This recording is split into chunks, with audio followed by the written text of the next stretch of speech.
So, pretty much.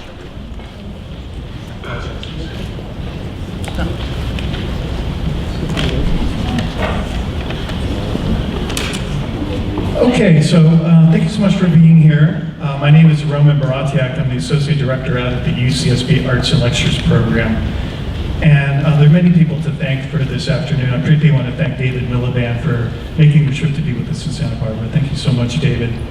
And I also want to thank Lynn Veer, who helped us in the office there at the IRC. I want to thank Dorothy Largay for helping to make and maintain the relationship that we have between Arts and Lectures and Direct Relief. Many thanks also to Heather Bennett and Paul Gronkowski, and especially to Thomas for everything that you do here at Direct Relief and for moderating the session for us. We've had the great pleasure over the many years to host folks with Direct Relief, including people like Nicholas Kristoff, Nicholas Tarente, Paul Farmer, Mohammed Yunus, and others. So it's great that we can do the same with David Miliband. I also want to welcome representatives from Santa Barbara-based humanitarian and human rights organizations that are here. All of you should have received a list on the way in. You'll see the groups and the folks who are representing them that are here. Thank you for being here. And here to my right, we have graduate students, master's students, and PhD students from the Global Studies program at UCSB as well. And many thanks to Allison Brisk, who's the chair of that department, for being here. And I know Nicola is somewhere here as well. I saw him. Nicola, you can take a seat up here. Or a seat over there. How about over there, Nicola? That'd be great. Nicola's over in the Graduate School of Education, but was part of Global Studies as well. This is a program called Thematic Learning Initiative, and what is that? So Arts and Lectures is doing programs, both public and private, that are designed for adult learners. We do a lot of programs with students, we do a lot of K through 12, but we also do want to reach adults in the community with opportunities. And we do public and private events. This is a bit of an oddball for us. Typically, this is a private event. Typically, it's just a small roundtable discussion of people who are involved with the issue. But here we've decided to open it up to observers. So the people participating after the initial conversation between Thomas and David will be these folks up here in the front.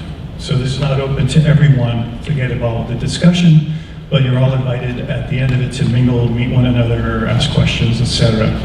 So the way that we'll handle that is, because it's important to have a microphone in this space, there'll be one for this side and one for that side. Raise your hand, we'll come to you with a microphone. Also, please do sign up for TLI. There's a sign up in the lobby. Some of the things we've done around David's visit, we gave away 300 copies of his book called Rescue. We did 2 film screenings. We showed the Ai Weiwei film, Human Flow, and we also did a film called This Is Home with the representative from LA from the IRC. Okay, so I've described the way the session rolls out. So we'll do about 30 minutes of the conversation here, then we'll do about 40 minutes with the participants here on the floor. And we'll do about 10 to 15 minutes of reception. 4 o'clock is the tour. If you don't have tickets for tonight's lecture, they are available at the door tonight, 7:30 p.m. at Campbell Hall. Thanks again for being here, and I hand it over to Thomas. Round of applause for Roman. Thank you. Welcome, David Miliband, for your visit. Thank you, Thomas. We just moved in, and the signage isn't up. People freaked out when you were coming, so we tried to gussy it up. We brought in bushes, trees, and screens. So,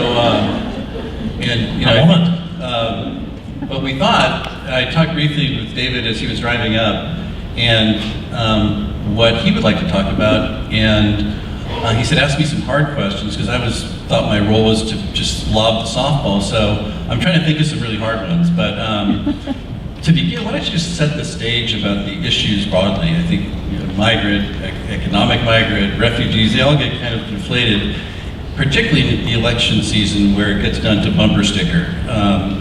But I think for those who might not be familiar with the distinctions, that do have a difference, both legally and historically. It might be helpful to set the groundwork to talk about the refugee situation. Good, thank you very much. It's nice to be here. I really have to thank Gillian Mueller, who's the board member, or one of the board members of the International Rescue Committee, and who's based out here in Santa Barbara. And it's thanks to Gillian that I'm here and able to benefit from the conversation.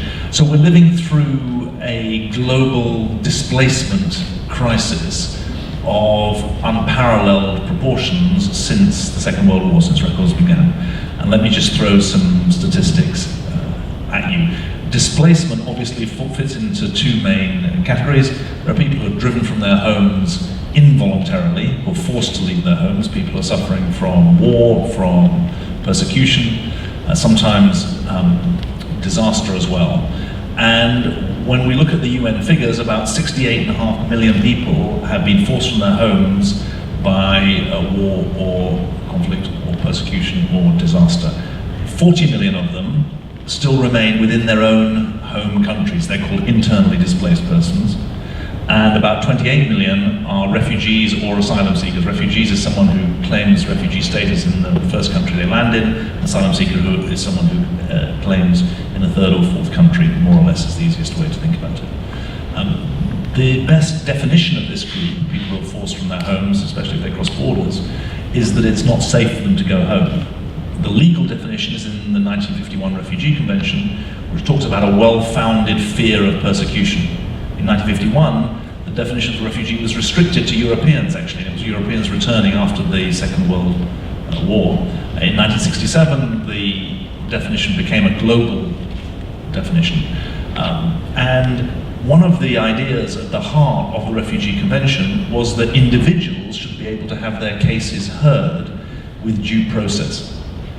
That spoke to the fact that there was an intention not just to help masses of people who were driven across borders by war, but also individuals who were subject to individual persecution on grounds of ethnicity, on grounds of religion, on grounds of political view. They didn't say sexuality, but that would be included today.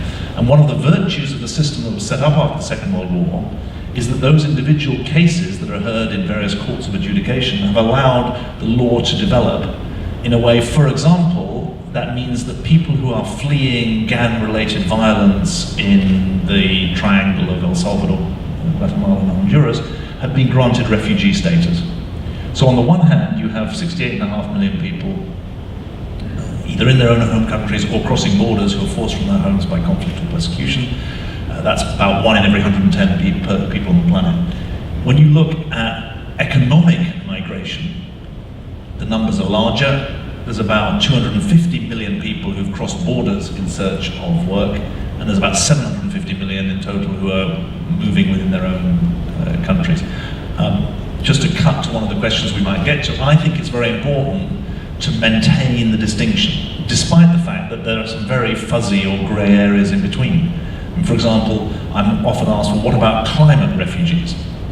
Now, actually, it turns out that when you look at the data, very few people who are driven, for example, farmers who are driven from their land by climate change, very few of them actually cross a border. They generally stay within their own home country. But in places that we work in, the Sahel region of Africa, for example, where we see climate change happening, it's undoubtedly the case that pressure on resources is a multiplier of violence. And violence is then what drives people movement, including across borders. So there are indirect effects. But despite the fuzziness that exists between, for some cases, between, if you like, a political migrant and an economic migrant, despite the fact that many migrant flows involve both categories, I think it's important to sustain the difference, because fundamentally, the baker bombed out of his bakery in Damascus, or the girl driven out of her school in northeast Nigeria by Boko Haram, is in a different category from someone who is seeking a better life and chooses to move to another country. It's not that one is good and the other is bad, but I think they're different. And whether you want to call it forced versus voluntary migration, or refugees and asylum seekers versus economic migrants, there's an important distinction there which has legal, and I would also argue moral value. Just finally, sorry for the long answer, I think for the purposes of this hour that we've got, it's really worth keeping in mind that we're living through a double emergency. I don't really need to tell you this the minute I point to the second half of this, it's going to be more obvious to you than it is to me. The first half of the emergency is that 1 in every 110 people on the planet is forced from their homes by conflict, persecution, or disaster. The other half of the emergency is that the countries that created the current regime, the countries that provide 85% of the international humanitarian aid, the countries that have set themselves up to defend the rights of people who are forced from their homes by conflict or persecution, are in retreat. And that includes this country. And we're living through a time when the second emergency is that the governments that people often look to uphold fundamental rights of people who are driven from their homes, and those governments are no longer there. And that creates the kind of interplay between politics and policy that we're dealing with every day. That was so good, I forgot all the rest of my questions. That was great. But it does remind me of a few things that we talked briefly about. And I think one of them you touched on was the kind of who we look to define these issues, who we look to solve the issues, who is in charge. And I think in the post-war era, the institutions that were set up in the aftermath of World War II that have largely served us well seem a little wobbly. The funding comes from governments. 20 cents of every dollar comes from the US government. And they don't want to keep paying it, right? 20 cents of every dollar the UN gets. The UN, yeah. Not 20 cents of every American's dollar. No, 20, sorry. So that changes the funding source. This is not a Fox News broadcast. You said ask me hard questions, so I'll just make stuff up. But I think it begs the question, and IRC as an NGO is playing a role that 30 years ago would have been played by a government institution. And I think for the students and people who are looking, where is the lift going to come from? Is it going to come from trying to make that case of governments need to put more money in these UN institutions? It's hard these days, particularly globally. But the IRC is in turn growing as maybe there's been a retrenchment on the part of these post-war institutions. So I think the question is, project out, how do you see it unfolding and where should the talent go to? You've been both in government and now out of government, so you have a rare perspective on where the activity, where the speed, where the decision-making can come, as well as where the funding's going to come from. Well, look, I introduced the topic by talking about the people we're trying to help. Just a word for those of you who don't know much about the International Rescue Committee. We were founded by Albert Einstein in 1930s. Einstein was in New York, he was at Princeton when Hitler came to power in 1933. He never went back to Germany for obvious reasons, and he set up the IRC to help rescue people who he knew were on the Nazi hit list. And in the end, in the early 1940s, we set up a safe house in Marseille that issued fake passports that rescued about 2,000 people from occupied France, including Marc Chagall. The painter was brought to the United States by the IRC, and that heritage is an important part of our work today. We remain a refugee resettlement agency in 25 US cities, including LA, not in Santa Barbara, but in LA and in Northern California as well. We're one of 9 resettlement agencies, and the US has a proud tradition of resettling refugees here. We should, in the course of the conversation, come back to the fact that under the current administration, the number of refugees who are being allowed into the US is being slashed very, very significantly. In addition to that historic legacy that we have of making sure that the US is a welcoming place for people who are admitted as refugees, we're an international humanitarian aid organization, and that's where we were discussing on the phone, we should really be helping each other more than we are, or you should be helping us more than you are at the moment. I'm not sure to what extent we can help you fulfill your mission, and you can help us help people with healthcare. Now, we're an international humanitarian aid organization, which is distinctive because our mission is not about aid against poverty per se. Our mission is to help people whose lives are shattered by conflict or persecution or disaster survive, recover, and gain control of their lives. So we are an organization for whom poverty is one of the indicators of whether or not we go into a country or into a field site, but it's not the only one. We only work where there is crisis or the threat of crisis, where there's poverty or vulnerability, and where there is a lack of local or international capacity. So just in very crude terms, we do a lot of work in Pakistan, we don't work in India. Pakistan is a fragile, conflict-ridden state in various ways. India is a sustaining democracy, and it's a different situation. Now, we work across the arc of crisis, from the war zone in Syria or Somalia or Afghanistan, through to helping displaced people within those countries. So we're now in Idlib, which is a war zone, but also in the northeast of Syria, which is under Kurdish control, where there's no war going on at the moment. We are in the neighboring states helping refugees. So in the Syrian case, we're in Lebanon, Jordan, and Iraq.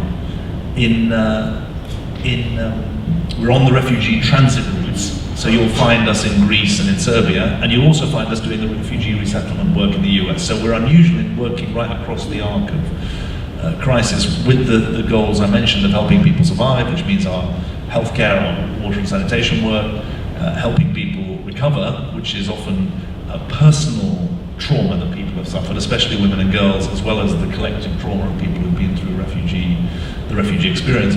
And gaining control of the lives means education, it means employment, it means livelihoods support.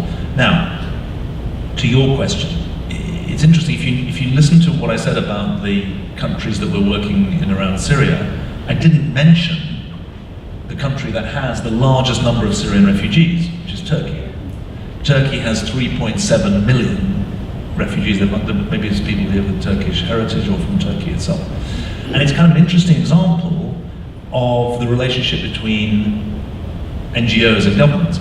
Turkey said at the beginning that it wanted to establish quote-unquote 5-star treatment for refugees who are arriving. And so it built 20 refugee camps of 10,000 people each, so 200,000 people. They weren't expecting 3.7 million people to come. But nonetheless, the Turkish government, for its own reasons, has been extremely leery of international NGOs. We're an international NGO, even though most of the people who work for us are local people. So in Lebanon, the vast majority of people who work for us are Lebanese. But the Turkish government has restricted NGO work really to the Turkish version of the Red Crescent. And it's an interesting example of the interplay between a government that wants to do the right thing and wants to be seen to doing the right thing and doesn't want to look like it's getting help from outside, and has squeezed our space. Now, you were asking about a different relationship between government and NGOs, which is, well, when governments are in retreat, do NGOs have to step forward? And my argument would be yes. We have to step forward both because there are people in more need, because governments become risk averse, and so we need to innovate in the way we deliver services. Just to give you an example, most refugees are in urban areas, not in camps. And the history of the humanitarian sector is to deliver healthcare and education inside refugee camps, where you've got a relatively captive population. If 60% of refugees are in urban areas or in camps, you need to deliver services in a different way that finds people, wins trust, earns their support, helps them survive in an urban environment. So you've got an innovation task. You've also got the task of going to places that aren't popular with governments. And there is a tendency in government to follow the headline, or in some cases not to follow the headline. So there are lots of headlines at the moment about Yemen. I've written a piece on CNN.com today about Yemen. A lot of Western governments don't want to be too involved in Yemen, either on the diplomatic front or on the humanitarian front, and that's why we depend on private support as well as governmental support. Just a final thing you were saying about the UN. The UN, in a way, was the capstone institution. It was created after the Second World War, but it was only ever as strong as the nation states that make it up. And the UN Security Council has 5 permanent members, it has 10 temporary members. They're on for 2 years at a time. They get elected by the rest of the General Assembly. And I think it's important to say that the political divisions have existed before, but they are more severe at the moment, in part because there's a strong sense that the US is no longer the anchor of the global system. And the US has made plenty of mistakes historically, but it always provided that anchor role in the way that you know that the US is the reserve currency of the global economy. It's also been the anchor of global politics. And against the benchmark against which others have judged themselves, obviously with the focus on the home front, there's a sense that there's a vacuum out there that's being filled by all sorts of other actors who we can come to. Thank you. I think for the other point was, I think, again, with your example, and IRC benefiting from your leadership now, for the students who are wired for service, what is public service going to look like in the future? Is it more? It seems to me that the call to service that I remember when I was coming out of college and law school, public service meant work for the government. That call to public service doesn't exist anymore. It's a political hot potato. Government kind of means politics. Politics means campaigns like the type we went through, but the work remains. I think the institutional and wealth has become concentrated increasingly. Corporations have done very well. I know that IRC is reaching out and trying to engage people with influence and wealth, including companies. How's that shaking out? I mean, to change the dynamic is the power dynamics, I guess, of who's running the world, these institutions changes, and the wealth is concentrated. How do you engage people who all share a common interest in not having the world screwed up to be part of it in a way maybe that they haven't been in the past? I mean, that's what Direct Relief has been doing for 70 years, founded by war immigrant refugees who fled the Nazis, and our founder was an industrialist from Estonia who ended up on Hitler's bad list too, and he ended up here. So it's now Direct Relief. It was originally the William Zimden Foundation, so I think himself a refugee, ended up as a businessman being oriented to engaging people like himself who, not engaging governments, but engaging people who knew how to do things, solve problems, make and distribute and sell stuff for people who needed it originally in post-war Europe. But it begs the question, if we're going through an evolution, are we recognizing it, and how is it? You've got the rare perspective of one of the major NGOs in the world on some of the thorniest issues, and also having been the Foreign Secretary of Great Britain, with that perspective that's unique. Well, I mean, look, you were a leader of the Peace Corps, so you know what public service. First time ever the Peace Corps has been equated with the Foreign Secretary, but thank you for that. Go Peace Corps. I'm a great admirer of the Peace Corps. Look, I think public service, by which we in a European context would mean working for the government as a civil servant, that is a great calling, and one that I would always encourage people to take up. I think we need people of integrity, people of commitment, to serve the democratic will. And I think it's really important to celebrate that. Having said that, it's not only through working for government that you can serve the public. And the third sector, which I'm now in, the NGO sector, I think provides a forum, and an increasingly important forum, for people to live out their commitment to serve others as well as to serve themselves. The NGO sector has got ideals that I think are really profound, and different NGOs are set up with different missions, but I think share some important common values. Are obviously non-profit, and the challenge, I think, is to make sure that the idealism is combined with professionalism. Because if you're big-hearted but soft-headed, you're not going to achieve very much. You need to be big-hearted and hard-headed as well, because NGOs have got to be interested in impact and evidence, not just in a generalized intention to do the right thing. People often say to me, did you have more power as a government leader or as an NGO leader? And that's a very easy question to answer. You have much more power if you're a government minister than if you're an NGO leader. But the interesting thing, I think, is to put it as follows. If you're a government leader, you have more power, but the obstacles to getting anything done are bigger. If you're an NGO leader, the power is less, but the obstacles to getting anything done are less as well. And that's, I think, what creates the best NGOs, however big they are dynamic, entrepreneurial, problem solving. They're not confined by political battle lines. They're not confined by political timescales. They're not even confined by what's politically popular. And that's, I think, a significant advantage. Just finally, you asked about the corporate sector. And I do think that when governments are in retreat, it's up to NGOs and the corporate sector to step forward. And here, I think, is an important link that people often miss. The biggest pressure on NGOs to do the right thing is from their own employees. And especially for the younger generation, but I don't think only that, if you've seen this with Google last week, and the, I don't know, revolt, but the pushback from their own employees about how they've been handling sexual harassment claims, the push from employees for the companies that we work with to be internationalist, to be welcoming of strangers, of refugees, to be trying to seek to help the most vulnerable, has been a big impulse that the leaders of these corporations have said has been an important factor in them stepping up to stand with us. And in a way that shouldn't surprise us, because what are corporations other than people? I mean, they're made up of people.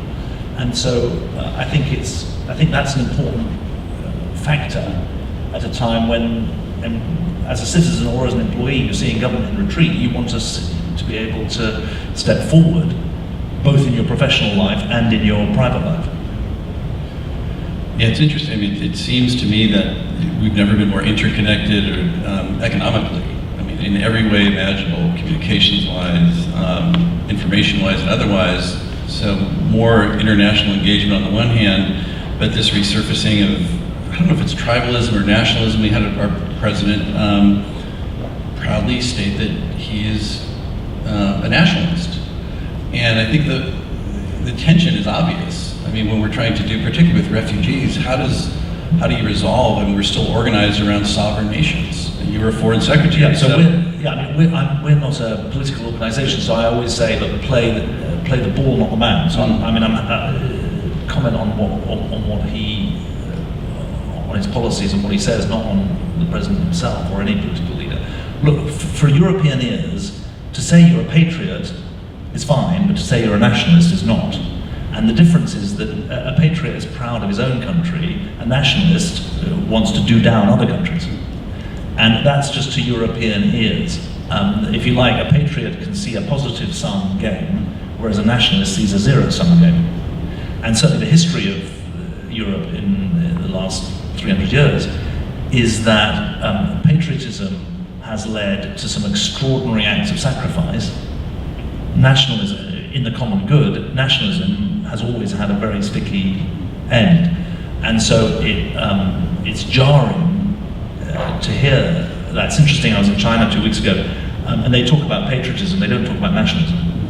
And I think that you're right to say that the world is more interconnected, but the great danger is that we're consumed by the divisions between us.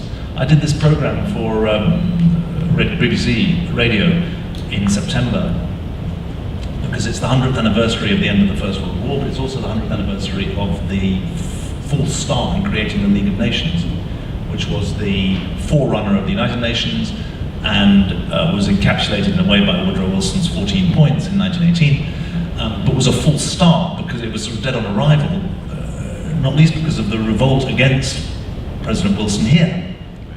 But in the course of researching this, or I didn't do the research, but the researchers found this extraordinary speech that John Kennedy made in 1962 in Philadelphia on American Independence Day on the 4th of July. I don't know, do you know about the speech? And from your book. Oh, and they found the sound archive, and the speech was entitled A Declaration of Interdependence.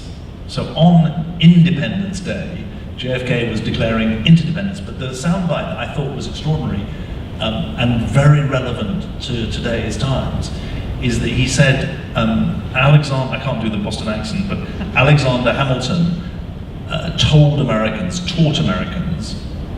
to think continentally. And you remember the big Hamiltonian argument was about the federalization of the debt. So Hamilton taught Americans to think continentally, and then John Kennedy said, today's Americans have to think intercontinentally. And although it's a soundbite, it's actually a profound point, because essentially what he was saying was that American prosperity and security depend on engagement with the outside world, not just engagement across the continent of America. And I think that's what's been lost, and that's clearly what's, the president, in his argument for the sovereignty of states, couples that with an argument against international institutions. And it's a direct challenge to the post-war consensus. For a European like me, the IRC is based in New York, so I'm a visitor and a resident in your country. But the properly validated visas and things like that. But so the traditional model of humanitarian work was people leave their home and probably leave their country, they get put in a refugee camp, they get kept alive, and then when the war's over, they go home. So nowadays, that doesn't work because the war carries on. It's a civil war, not a war between states. The length of civil wars has tripled in the course of the 20th century. They're not living in a refugee camp because most refugees are not in camps, and they're not going to go home. Less than 2% of the world's refugees went home last year. So that's why our argument is that the humanitarian sector has to move from being a survival mentality to being a thrive mentality, and that's why it's a total scandal that 2% of the world's humanitarian budget goes on education. Completely crazy. So you've got multiple generations of kids who are being shortchanged by a system that's focused on helping them survive, but doesn't actually give them the tools to go and make something of themselves. And the push that we're trying to, and by the way, this is all driven in the end by the duration of displacement. That's the key thing. The fact that wars are going on for longer and the people are displaced for longer, that's the central driver of this big change in the humanitarian sector. And the policy challenge is to shift more donors. Government, we're 80%, we're a sort of $760 million organization, and we're dependent 78%, 77% on government funds. Is to try and shift the government donors onto a longer-term basis, because essentially we're trying to handle long-term problems with short-term funding, which is not a very sustainable operation. Now, the political argument is a much more difficult one. It's easier to say the conditions in which you won't achieve the goals that you're saying. You will not achieve the goal that you're setting of people thinking more profoundly about global responsibility while they're struggling at home. If the benefits of economic growth are going to a tiny minority, you're not going to be able to help. If you're saying share the wealth globally, you've got to be able to show that you share it domestically. Secondly, I think that it's obvious that if people believe that there is no control over their own borders, about a documentation of who comes in and who goes out, it's very hard to sustain the kind of arguments that you're making. Just to give you a non-American example, that's been the fundamental problem in Europe over the last 3 years. That in 2015, when most of the refugees arrived, there was no entry and exit documenting system when people are arriving in the coast of Greece and to some extent the coast of Italy. So that's the second thing that matters. Thirdly, I think that the failure of diplomacy is a big part of the decline in confidence and the ability of international aid to make a difference. The fact that we've got donors who started donating to our work in Democratic Republic of Congo 20 years ago, 25 years ago, and we're still asking them to donate for not the same things, and not necessarily the same people, but for similar things and similar people. That is corrosive as well. That's fundamentally a diplomatic failure. And the fourth great trap is if humanitarians are not able to show impact for what they're doing. And the greatest challenge that we face is that people think the problems are so big that they can't make a difference. Whereas what you've shown with direct relief is actually you can reach a lot of people and make a difference to a lot of people through non-governmental effort. It really is an issue of scale. I think we're narrow but deep. I mean, everyone needs access to health commodities, and if you're sick, you're not going to. Illness and poverty are kind of evil twins. They go together. If you're sick, you get poor, and if you're poor, you get sick. And so I think what we've learned, I guess, over 70 years is most of the problems have to be done locally with local people who are going to live there, spend the rest of their life. They'll spend the money the best. They understand all the cultural nuances that no one from outside can. So we just look for and support the best locally run groups that we can. With resources we know they can't afford, and they're not particularly attractive to businesses because they're not showing up on the sales forecast now. So refugees are a particularly difficult case, and I think to arrange the array of services that are essentially education, farming skills, and we have some experts here on that, social, you talked a lot in the book about the distinction between integration and assimilation, which was, they kind of go together, but integration comes first and economic comes first among the things that need to be integrated. And I think as you look forward with the 200 million people on the move, what's IRC looking forward? Are there a few things that you're trying to, in addition to changing the conversation a little bit, putting some focus, are there some things that we should all leave with saying, what that David Miliband said made a lot of sense. What IRC is trying to do, that's a different way to think about it. And I haven't heard that on the news particularly recently as elections have been going on. Well, I think that the most interesting things we're doing are, if you like, at the most acute end and at the most chronic end. And maybe I say a word about both. On the acute end, we tried to apply our interest in outcomes and evidence to the first 24 and the first 72 hours of activity that we do in any crisis. And people often say to me, well, the first thing people need is food, and actually that's not true. What people actually need is water, healthcare in the first 72 hours, and the other thing they need is cash. The most radical intervention in the humanitarian sector is not giving people tents or even giving people healthcare or even pharmaceuticals, it's actually giving them cash. Not necessarily, I mean, you can do it electronically, but the ability to pay their way in the market economy is, and renewing the market economy is the most important form of empowerment that you can give to people. Even in the poorest area, there is a market economy. And empowering people, especially empowering women and girls in that economy, is very, very potent. It didn't occur to me as being the obvious emergency response, but it's actually a very important, maybe it should have done. So I think we're doing some interesting work on that, and I think there's more we can do in terms of pre-positioning our emergency response, both on the physical end, but also on the human end. We've quadrupled our emergency response capacity, not by quadrupling the size of our central team, but by building up reservists in country programs who are trained to be emergency reservists ready to deploy. So when Ebola hit in Congo recently, in DRC, we deployed people from one part of Congo to another rather than having to fly them in from outside, which I think is quite smart.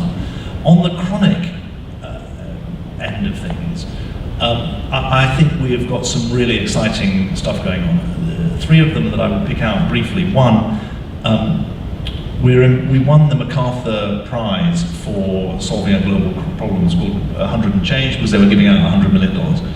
And it was an education program aimed at the social and emotional trauma that 0 to 8-year-old refugee children are suffering in the Middle East. And essentially you can see in the CET of the brain, the CAT scan of the brain, you can see how the toxic stress hits them. You can also see, with the right kind of social and emotional intervention, how you restore their social and emotional functioning.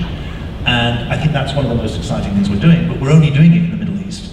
We're doing it with Sesame Workshop. It's a partnership with them, working in homes and tents and community centres as well as digitally to reach kids. The second thing that I'm very seized about is that at the moment, you mentioned poverty and ill health, at the moment the biggest driver of early childhood mortality is malnutrition. If you're severely acutely malnourished, you are treated by a different UN agency according to a different health protocol than if you're moderately acutely malnourished. And in both cases, in the people looking quizzical, in the case of severe acute malnutrition, it's UNICEF's responsibility. In the case of moderate acute malnutrition, it's the World Food Programme's responsibility. And actually, while there is a World Health Organization protocol for severe acute malnutrition, there is no required protocol for moderate acute malnutrition. And for all sorts of reasons, this is stupid, but not as stupid as the fact that the model for the delivery of healthcare to acutely malnourished kids is for their parents to take them to the nearest health center. When what we've learned in the treatment of TB and the treatment of malaria and the treatment of AIDS is that community health workers, in other words, taking the healthcare to the people rather than expecting the people to go to the healthcare, is far more successful. To cut a long story short, we've developed a combined protocol for moderate and severe acute malnutrition that has no numbers and no letters on it, so it can be delivered by illiterate and innumerate community health workers.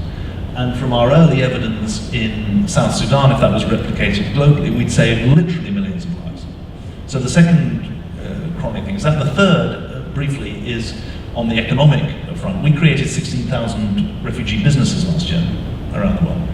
And when you talk, and often, the image that comes to mind is a woman who created a woman refugee from South Sudan in Kampala, created a banana ripening business. And what allowed her to create that banana ripening business was that we paid the rent for a little shack in which she would ripen the bananas.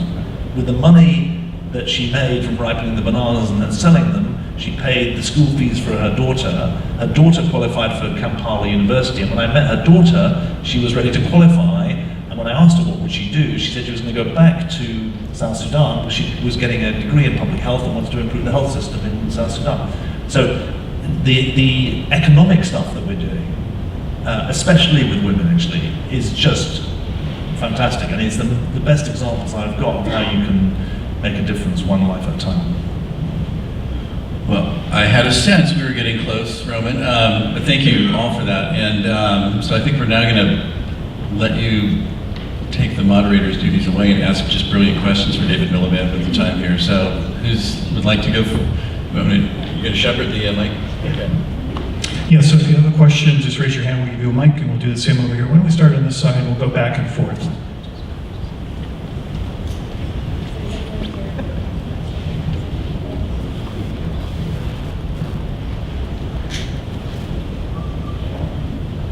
Hello? All right, good afternoon. I'm Thomas Cole. I'm humanitarian food security consultant. Thank you for being here, both of you. I guess a question to ask is, I spend a lot of time in refugee camps working, and I see a lot more need as you've laid out, and yet there's a lot less or fewer resources to give to it. So how do you as an organization sort of continue to try to achieve the impact, say, in northern Uganda in these camps, when the dollars or the pounds or the resources you have are continually cut? So our experience is not that the resources are going down, but they're not rising as fast as the need.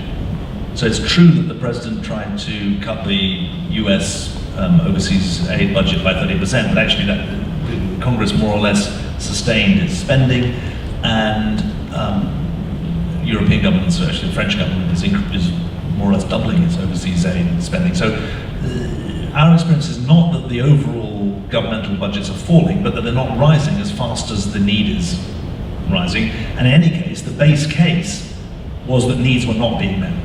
And that education example tells you that. Having said all that, I think there's a big need for the humanitarian sector to reform itself. We've got to become much sharper about what we mean by success, what outcomes we're pursuing. We have to become the donors have to become much sharper about what goals they're pursuing. We've said that within the Sustainable Development Goals, the donors need to agree 4 goals for the displaced populations around the world in respect of education, health, income, and protection, because the abuse that women and girls especially suffer is so much greater in emergency situations. And our argument is that rather than just having poverty reduction indicators country by country, you need to set goals for displaced populations they're most at risk. So I think there's an onus on the humanitarian sector to reform itself, as well as on governments to get their act together. Our experience is that the sharper you are about what you're trying to achieve, the more innovative you are about asking hard questions about what we do, for example in that nutrition case, the better able you are to win the confidence of the philanthropic community. We would never have won the MacArthur Prize without the rigor of the science base that we were bringing to bear on it. And I think that's a really important lesson, because this, you can't just appeal to people's hearts, you've got to appeal to their intelligence and their interest in solutions. If I could, I would just say, over the past 20 years, the explosion of wealth globally has been impressive. I mean, the world is richer. So there's more resources available, and I think that, particularly in California, the creation of new industry that's created wealth of uncharted amounts. And I think my hope is that they haven't participated because they've been busy and they haven't really been invited, except in traditional ways to give philanthropically. But I think what we're trying to do, and we see great potential to do, is, well, just ask them. I mean, they are certainly aware of conditions in the world, at least economically. But I think the nuance, when I read your book, David, I said, you know, people like me read your book. Other people, you know, love it and agree with everything in it. But I think the question is, how do you get the people, you know, we've been working a lot with Facebook. We've been working a lot with Google. I think we're the first grantee from Google. And I think it's just, you have a sense of how talented they are, how focused they are, but how interested they are. When introduced to stuff, they just weren't aware of because they've been so busy. So I think maybe it's self-delusional, but I think they are going to ask different questions, tougher questions. They're big-hearted. Corporations are legal fictions that are actually run by human beings. And I think to your point, David, I think the potential to do things a little bit differently. Governments get money from citizens. Citizens don't want to pay taxes. You know, big shocker. Governments pay money to international institutions that are getting less because, you know, of the retrenchment on people's lack of trust in the governmental institutions. So it's got to be a way to come at it differently. So I think I'm projecting all my hopes and dreams for the world on David Miliband, who's walked on both sides of these tracks, because it's a different argument that has to be made.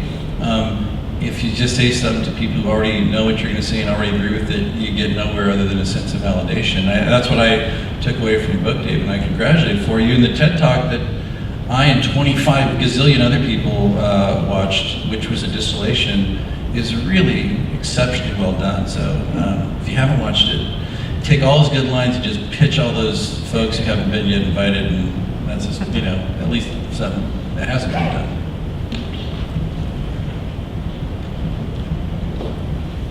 Just say what you're studying and where you're from.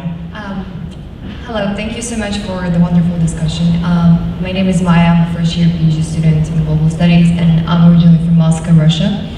And my question is more about the procedure and also speaking of the global community of humanitarian aid organizations. I'm wondering, so when a crisis occurs, there are multiple humanitarian aid organizations that seek to help the population. So speaking of IRC, do you have an established way of coordinating work, separating duties, sectors with other organizations as well as government support? Or is it more of like a messy system? There's actually a simple and good answer to that, and quite compelling answer. And I also had a quick, another quick question. Do you think it's a good thing to have this, market economy competition among humanitarian aid organizations, or would you rather it be more monopolistic? So the simple and good answer is that, because I'm always asked, well, how do you make sure that you don't turn up in the same refugee camp or tented settlement in the Bekaa Valley? How do you make sure you don't turn up with the same education or health program as, say, the children or anyone else? And the answer is that there's something called the UN cluster system, which ensures that there is transparency about who's going where and what they're being funded for. And that bit of the system actually works better than I realized before I went into the humanitarian sector. So there are very few cases of that kind of double marking or overload. In terms of the market structure, the best markets have competition and collaboration baked into them. And there are aspects of the humanitarian sector that could do with more collaboration, more consolidation. For example, around security risks, for example, around transport, for example, around some of the human resources aspects of making sure that if you commit a sexual crime in one organization, you don't get hired by another organization. There's various, or any crime really, there's room for consolidation and coordination there. On the other hand, you don't want a monopolistic system, which is what you asked, because then you'll stifle innovation and end up with massive bureaucracy. And so you need to get a balance. Our aim is not necessarily to become bigger. We've been a $760 million organization for the last 2 or 3 years. We've not actually been trying to grow in size, but we've been trying to grow in impact. So a lot of our material is open source. Our outcome and evidence framework, we want other people to use. Our R&D team does stuff open source. And so I think we work with the World Bank to try and persuade them to shift, because we know if you get the World Bank to shift 3% 3 degrees one direction, that has more impact than us growing 30%. So I think it's a balance. Okay, next we have Bill. Mister, you want to introduce yourself? I'm Bill Felstener. I've spent some time in refugee camps in southern Chad, and I noticed, sir, that one of your objectives is I noticed that one of your objectives is effectiveness, and a focus not just on what you give or provide, but what you get, what the consequences are. And I wonder how you go about measuring the effectiveness of, for instance, providing parenting support to 18,524 caregivers, or training 21,273 people on child protection. So if you go to our website, you'll see that our commitment to make all of our programs what we call evidence-based or evidence-generating. It would be stupid to say all your programs must be evidence-based, because then you'd never try anything new. But equally, it's wrong to be trying things that are new, that you're not evaluating whether or not they work. So that is the core commitment. Secondly, if you type IRC Outcomes and Evidence Framework into your computer, you'll see the Outcomes and Evidence Framework that is available to our country program leaders around the world. And in the case of maternal mortality, if that's what you were asking about, you'll see what we know and what we don't know about how to deliver effectively in humanitarian circumstances. Not just what we know, but what the world knows about that. Thirdly, we have our own research and evaluation and learning team, which sets research priorities, including actually in respect of child protection. We've got 4 areas of research priority where we know the evidence map is weak. I mean, essentially, there is decent evidence about what works in health, but very little evidence about how to deliver it in humanitarian settings. So we know that vaccination is a good thing. What hasn't been shown is how do you make sure you get vaccinations to people who are on the move? So it's a delivery method issue rather than a product issue. We have our own research priorities where we're trying to fill in the other bits of the evidence map that are not well done. Finally, we measure. We've got a long way to go before we've reached the standards that we want, but we actually measure our impact. And in the programs where we're properly funded, we're running something called the Pakistan Reading Project at the moment, which is the largest ever USAID education program. It's helping over 1 million kids, 5 and 6 year olds, learn their local language. And we're measuring not just the number of teachers who are trained, but we're actually measuring how much difference it makes to the kids in terms of their learning, how many reading grades they make progress. And actually, we've been able to benefit from the fact that in the Western world, there's a lot of evidence about how you avoid false positives in various research studies and things like that. So I would say we're far from perfect, but we've got a rigorous model of how we try to not just generate evidence, but use it. And it's very important to me that our drive towards using more cash, for example, is evidence-based. We know the impact from a study in Lebanon of how much money you generate in a local economy by giving out cash, what the impact is on violence within the household, how much difference it makes to child enrollment rates. All those things have been actually properly measured. I think one of the great things about having Albert Einstein, one of his great quotes was like, not everything that can be counted counts. Not everything that counts can be counted. So I use that all the time when I get a hard question like that, David. So since you're founder.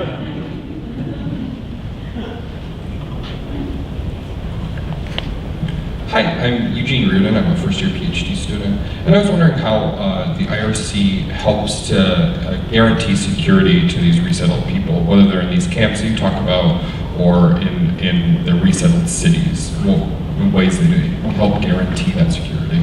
It's a great question, and in America I've learned that people say that a lot. That's a great question, and generally it means they don't know the answer. So that's a great question. The truth is we can't guarantee security. We're not armed, obviously, and especially if people are in urban. But not only actually. Refugee camps can be very dangerous places.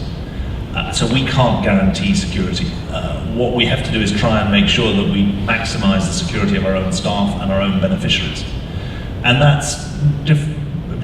there are some generic aspects to that and some specific aspects.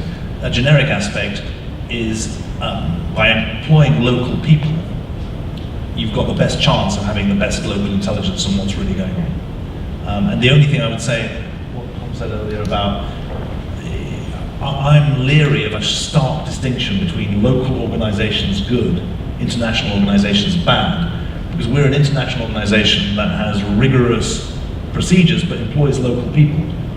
And a lot of the governments that have bought into the idea of quote-unquote localization, they haven't actually thought through what's the infrastructure of support that a local organization needs. And in the best case, you've got the strength and the resource of an international organization, and then the local entrepreneurialism and connection and commitment of local people, and that's a balance to strike. So there are generic qualities to do with local hiring, but there's also specific things. You don't advance the safety of women who are seeking